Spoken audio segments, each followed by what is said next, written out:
तीन बहू की मासी। सुनीता के घर जब तीसरी संतान भी एक बेटे के रूप में पैदा हुई तो ऐसा लगता था उसके पांव ही जमीन पर नहीं पड़ रहे। पूरे मोहल्ले में घी के लड्डू बंटवाए थे उसने।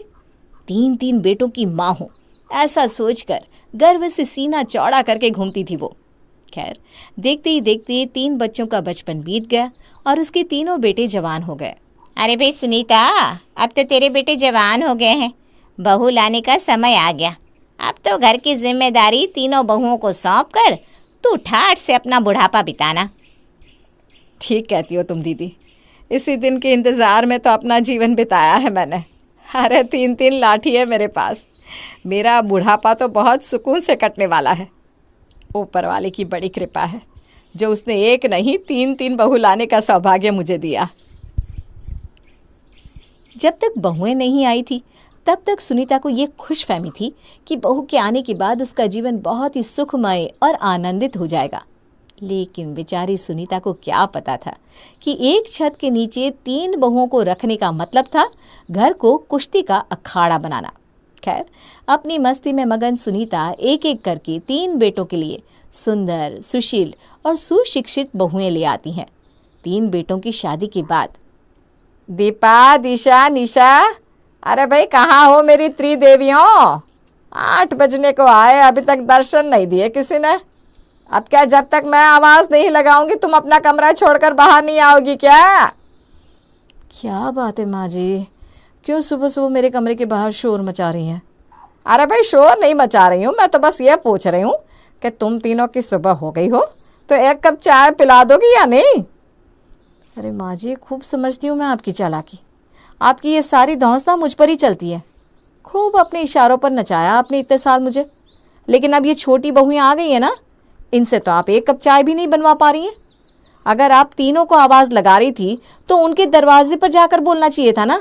अरे वाह वाह वाह, क्या फ़ायदा ऐसी सेवा का कि 1 कप चाय पिलाओ तो उसका भी ताना मार दो। आपके लक्षण देखकर लगता नहीं कि आप कभी माँ जी के इशारों पर नाची होंगी। और क्या बोल रही थी आप कि हम माँ जी को 1 कप चाय नहीं देते? माँ जी आप ही बताइए, जिस दिन से शादी करके आई हूँ रोज़ सुबह की चाय कौन देता है आपको? अरे हम चाहे जितना भी कर ले, दीदी को कभी संतोष नहीं होता। हमेशा हमारी तुलना अपने आप से करती रहती है। अरे छोटी बहू, क्या है ये? 1 कप चाय मांगी थी लेकिन तुम तीनों ने चाय की बजाय सीधा नाश्ते का इंतज़ाम कर दिया। अब रखो अपनी चाय अपने पास, मुझे नहीं पीनी। जब एक दूसरे का मुंह नोच कर थक जाओ ना तो अपने अपने पतियों के लिए लंच पैक कर देना। बस इतना एहसान करना, वरना वो बेचारा भी मेरी तरह भूखे पेट भजन करेगा पूरे दिन। हर रोज़ की तरह आज भी दिन की शुरुआत घर में लड़ाई झगड़े से ही हुई थी। सुबह सुबह हुई तू मैं में सुनीता का मन खराब हो गया था। वैसे तो बहुओं का स्वभाव वो जानती थी, लेकिन फिर भी बात बात पर ये लड़ाई झगड़ा उसे पसंद नहीं आता था। शाम के समय, सुनते हैं, मुझे नया मोबाइल चाहिए। मैंने पसंद कर लिया है, आप पैसे दे दो, मैं ऑर्डर कर देती हूँ। अरे पागल हो क्या तुम? अभी 6 महीने नहीं बीते, मैंने नया फ़ोन दिलाया तो था तुम्हें, फिर ये नया फ़ोन क्यों चाहिए? 6 महीने में फ़ोन पुराना हो जाता है क्या? बस ऐसे ही ना पाई पाई का हिसाब लगाते रहो। अरे अपने बड़े भाई से भी कुछ सीख लो। देखो कैसे भाभी हाथ में नया मोबाइल लिए इतराती घूम रही है। अच्छा, तो ये नए मोबाइल की जड़ भाभी है। अरे भाभी का फ़ोन ख़राब हो गया होगा इसलिए नया ख़रीदा है, लेकिन तुम्हारे पास तो पहले से ही नया मोबाइल है ना। बिना सर पैर की बातें लेकर बैठ जाती हो। कुछ तो दिमाग लगाया करो। पैसे क्या पेड़ पर लगते हैं? और शादीशुदा हो तुम, ऐसी बचकानी हरकतें अच्छी लगती है क्या? तीनों देवरानी जेठानी में जाने क्यों एक अंधी दौड़ लगी रहती थी।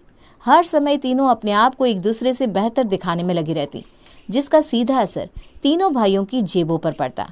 कोई एक साड़ी खरीद लाती तो बाकी दोनों को भी नई साड़ी चाहिए होती, और उस पर होड़ ये कि दूसरे की साड़ी पहले से बेहतर होनी चाहिए। माँ जी ये देखिए, अब मैं कुछ कहूँगी ना तो आप कहेंगे मैंने सुबह सुबह झगड़ा शुरू कर दिया। आप ही बताइए ये क्या बात हुई? अपने कमरे की सफाई करके दिशा भाभी ने मेरे कमरे के सामने कचरा डाल दिया। आप ही बताइए कौन ऐसी बात बर्दाश्त करेगा? अरे तेरी हिम्मत कैसे हुई मेरे बारे में ये सब कहने की? तूने कचरा डालते हुए मुझे देखा था क्या? हाँ, जैसे आप मुझे दिखाकर ये सब करोगी ना, इतनी भी पागल नहीं हूँ मैं खूब जानती हूँ आपको। देख निशा, सुबह सुबह ना बहस करके मेरा मूड खराब मत कर। मैंने बोला ना ये कचरा मैंने नहीं किया, मतलब नहीं किया, बात खत्म। अच्छा, ऐसे कैसे बात खत्म? जब तक आप ये कचरा यहाँ से हटाती नहीं, बात खत्म नहीं हो सकती। अच्छा, अब तू मुझे बताएगी कि मुझे क्या करना है क्या नहीं। मुझे तो लगता है ये सब तेरा ही किया धरा है। मुझे परेशान करने के लिए तूने खुद वहाँ कचरा फेंका और अब आकर मुझसे झगड़ा करी है। निशा और दिशा काफी देर से इस बात पर बहस कर रही थी, जबकि दोनों में से कोई भी ये सोचना भी नहीं चाहता था कि हो सकता है वास्तव में कचरा किसी तीसरे ने फेंका हो। अरे बहू, बंद करो ये बिल्ली की तरह लड़ना। अरे जरा सा कूड़ा ही तो पड़ा है, क्या फर्क पड़ जाएगा अगर तुम में से कोई भी उसे उठाकर फेंक देगा। इतना बड़ा परिवार है, किसी ने भी फेंक दिया होगा। सब लोग तुम्हारी तरह हर समय लड़ने के तरीके नहीं खोजा करते।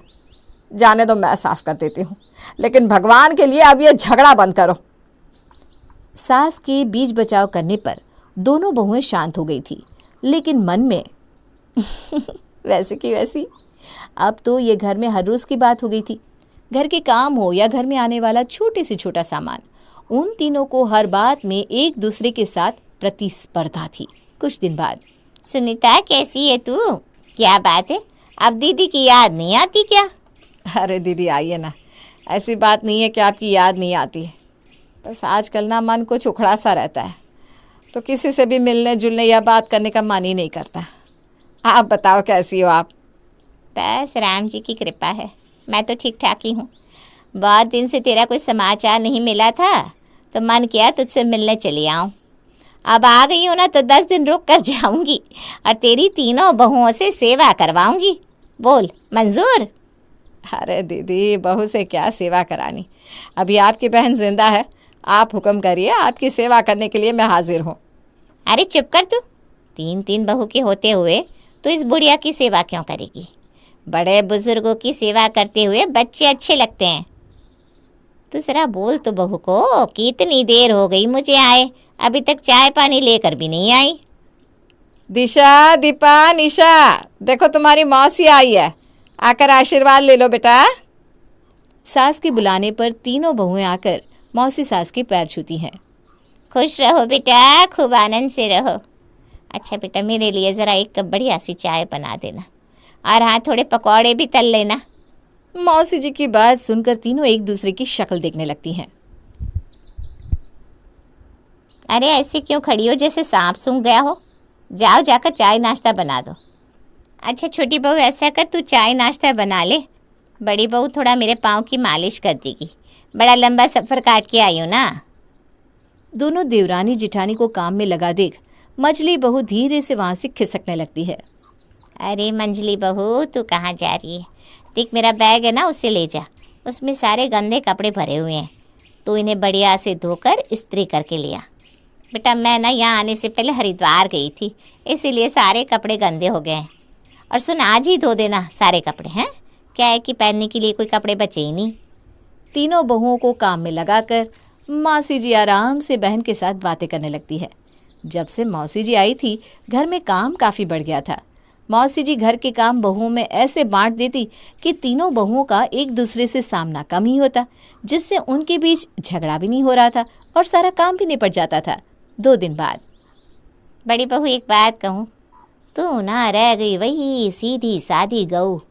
अरे अपनी देवरानियों को देखकर ही कुछ सीख ले। मौसी जी, आपका मतलब मैं समझी नहीं। अरे इतनी सिधाई भी किस काम की भई कि तुम मूर्ख बनी रहो और तुम्हारे हाथ से सारी दौलत सरक जाए। दौलत? कौन सी दौलत? देखो मेरा नाम न लेना भाई, हम तो 4 दिन को आए हैं, आज हैं, कल अपने घर को निकल जाएंगे। लेकिन जब किसी सीधे आदमी के साथ कोई चालाकी करने की कोशिश करता है ना, ये बात हमसे बर्दाश्त नहीं होती। मौसी जी, मैं कुछ समझी नहीं। अरे तेरी देवरानी है ना, कल आई थी सुनीता के पास, कह रही थी अब उसे सांझे में नहीं रहना, इसलिए सुनीता अब घर का बंटवारा कर दे। बेचारी सुनीता ने तो उसे बहुत समझाया, लेकिन टस से मस होने को तैयार नहीं थी। क्या? छोटी ने ऐसे कहा? ये तो उसने बहुत गलत बात कही है। अरे आपसी मन मुटाव तो अपनी जगह होता है, लेकिन इसका मतलब ये तो नहीं ना कि घर के टुकड़े कर दिए जाए। अरे बेटा, सबकी सोच तेरी तरह नहीं होती ना। आजकल की लड़कियां सांझे में रहना ही नहीं चाहती। खैर छोड़, तू तो बस एक कप चाय दे दे भाई। अपने अपने संस्कार है, किसी को घर तोड़ने के संस्कार मिले हैं तो किसी को जोड़ने के।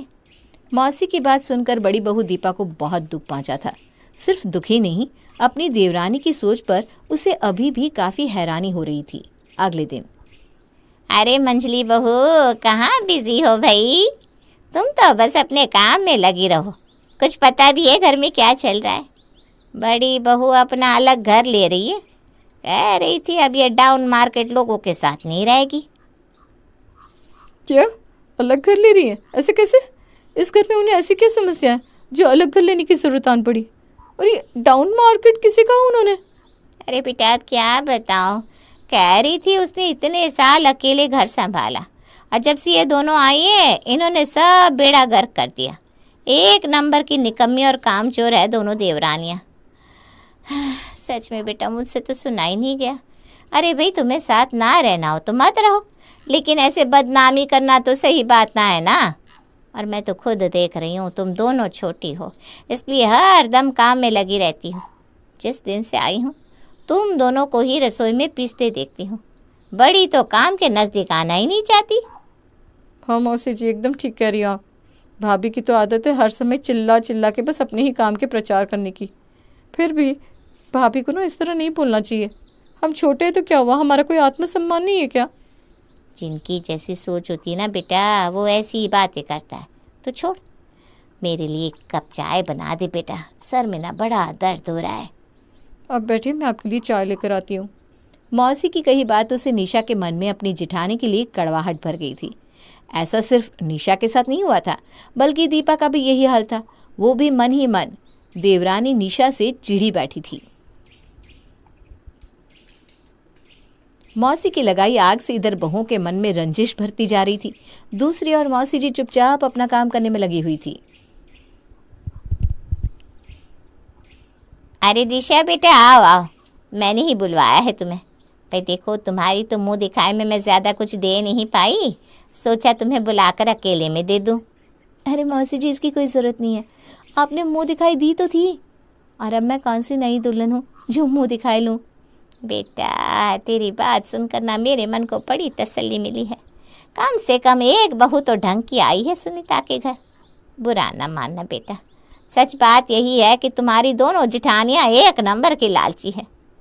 अरे सुनीता बता रही थी उन्हें तो इस बात से भी ऐतराज़ है कि तुम्हारी शादी में ज़्यादा मुंह दिखाई आई, इसलिए तुम्हारे पास ज़्यादा गहने हो गए हैं। बड़ी बहू कहती है कि सबके गहने लेकर तीनों में बराबर बराबर बांट दे। अरे मुंह दिखाए में मिले गहने तो मेरे अपने हुए ना, उनसे भाभी को क्या चिढ़ है? ये तो अपनी अपनी किस्मत होती है कि किसको कितनी मुंह दिखाई मिलेगी। उसमें देवरानी जेठानियों का हिस्सा कब से होने लगा? बारी बारी से तीनों बहुओं के मन में मौसी जी ने एक दूसरे के प्रति नफरत भर दी थी। अरे देखो तो, पूरे घर का पेंट खराब हो गया है, जगह जगह से चूना झड़ रहा है। अगर बोलो ना तो इस घर में किसी को कुछ दिखाई भी नहीं देता। आज ही बात करती हूँ घर में वाइट वॉश कराए। अरे ऐसे अच्छा थोड़ी ना लगता है। अरे भाभी आप तो अब अलग जाकर रहने वाली हो ना, वैसे भी हमारे जैसे डाउन मार्केट लोगों के साथ आप रहकर करोगी भी क्या? तो फिर वहीं जाकर वाइट वॉश करना। इस मकान में पेंट झड़े या दीवारें गिर पड़े, आपसे क्या मतलब? तू तो चुप ही रह, कम से कम तेरी तरफ बंटवारे जैसी बातें तो नहीं करती मैं। और किसने कह दिया तुझे कि मैं घर छोड़कर जाने वाली हूँ? अपनी करनी छुपाने के लिए मेरे ऊपर झूठा इल्जाम लगाने की कोई जरूरत नहीं है। एक मिनट, मुझे तो पहले ही लगा था कि हम देवरानी जेठानी चाहे कैसी भी हो, लेकिन ऐसी घटिया बात कभी नहीं सोच सकती। सच सच बताओ, ये सारी बातें आप लोगों को मौसी जी ने कही है ना? अरे उन्होंने तो मुझे ये भी कहा कि मुझे मुंह दिखाए में मिले हुए गहनों पर भी आप दोनों की नज़र है, लेकिन मैंने उनकी बात पर भरोसा नहीं किया। भाभी, इतना तो मैं अपनी जेठानियों को जानती हूँ, आप लोगों को मेरे गहनों का कोई लालच नहीं है। उल्टा आपने खुद मुंह दिखाए में मुझे कान की बालियाँ दी थी। लगा तो मुझे भी था कि घर के बंटवारे की बात तुम्हारे मन में कभी नहीं आ सकती, लेकिन पता नहीं कैसे मैं मौसी जी की बात में आ गई। माना कि हम थोड़ा बहुत लड़ाई झगड़ा कर लेते हैं, लेकिन इसका मतलब ये नहीं कि हम एक दूसरे के दुश्मन हैं। हम तीनों को आपस में लड़वा कर आखिर मौसी जी को मिला क्या? अब इस बात का जवाब तो मौसी जी ही देंगी कि हमारे घर में आग लगाकर उनको क्या मिलने वाला था। गुस्से में तीनों बहुएं मौसी के पास पहुंच जाती हैं। मौसी जी, अब कोई झूठी कहानी मत सुनाना। हम तीनों को पता चल चुका है कि आपने हम तीनों को झूठ बोलकर आपस में लड़वाने की कोशिश की थी। अरे क्या मिल गया आपको हम तीनों का रिश्ता खराब करके? माना हम देवरानी जिठानी में थोड़ा बहुत मनमुटाव है, लेकिन हमारे बीच की खाई अभी इतनी गहरी नहीं हुई कि कोई भी आकर उसका फ़ायदा उठा ले। अरे अगर इतना ही प्यार फूट रहा है तुम तीनों में, तो दिन भर घर को अखाड़ा क्यों बनाए रहती हो? चैन से नहीं रह सकती? तुम तीनों जानना चाहती हो ना कि मैंने तुम तीनों को आपस में क्यों लड़वाया? अभी बताती हूँ। पिछले महीने तुम्हारी सासू माँ मेरे यहाँ आई थी और आकर उसने तुम तीनों की सारी हरकतों के बारे में मुझे बताया। तुम्हारे इस दिन रात की लड़ाई झगड़ों से सुनीता बहुत परेशान थी। अरे सुनीता, तो क्यों चिंता करती है? जहाँ 4 बर्तन होते हैं ना, वहाँ खटकते भी है। आपस में थोड़ा बहुत मन मुटाव तो घर में चलता ही रहता है। इन छोटी छोटी बातों को अपने दिल पर मत लिया कर। आप नहीं जानती दीदी, ये छोटे छोटे झगड़े कहीं कोई बड़ा झगड़ा बनकर मेरे घर की नींव में दरार ना पैदा करते। बस मुझे इसी बात का डर है। अरे इतनी पढ़ी लिखी समझदार है तीनों, फिर भी पता नहीं क्यों ज़रा ज़रा सी बात पर दिन भर आपस में तू मैं करती रहती है। तेरी परेशानी का एक हल है मेरे पास। तेरी बहू को इस बात का एहसास कराना पड़ेगा कि उनकी आपस की फूट का फ़ायदा कोई बाहर वाला भी उठा सकता है, जिससे तुम्हारे घर के टुकड़े हो सकते हैं। आपस की कमज़ोरी का फ़ायदा कभी भी बाहर वालों को नहीं मिलना चाहिए। अरे लेकिन दीदी हम करेंगे क्या? बातों से समझने वाली नहीं है वो। मैं तो समझा समझा कर थक गई हूँ। अरे तू देखती जा, मेरा समझाने का तरीका थोड़ा अलग है, और जब मैं समझाऊंगी ना तो तेरी बहू को बहुत अच्छी तरह समझ में आ जाएगा। तो क्या आप जानबूझकर हम तीनों को लड़वा रही थी? बेटा, मैं तुम्हें लड़वा नहीं रही थी। मैं तुम्हें एहसास दिलाना चाहती थी कि जैसे आज मैंने ज़रा सी बात तुम्हारे कान में डालकर तुम्हें एक दूसरे के खिलाफ कर दिया, ऐसे ही कोई भी तुम्हारी फूट का फ़ायदा उठा सकता है। अरे तुम 3 हो, एकता में बहुत शक्ति होती है बेटा। मिलजुल कर रहोगी तो कभी कमज़ोर नहीं पड़ोगी। हमें अपनी गलती का एहसास हो गया है मौसी जी। आगे से हम तीनों मिलजुल कर रहेंगी। मजाले जो कोई भी आकर हम तीनों के बीच में फूट पड़वा दे। आज से हम तीनों 3 जिस्म और 1 जान है। अगले दिन सुबह, अरे किचन में इतने बर्तन इकट्ठे हो गए, ऐसा लगता है किसी को दिखाई नहीं देता। काम के समय दोनों ऐसे गायब हो जाती हैं जैसे गधे के सर से सींग। अरे भाभी, क्यों सुबह सुबह शोर मचा रही हो? और सिर्फ आप ही काम नहीं कर रही हैं, हम भी काम कर रहे थे। अरे अरे क्या हुआ, परेशान मत होइए भाई। 4 बर्तन होंगे तो खटकने की आवाज़ तो आएगी ही ना।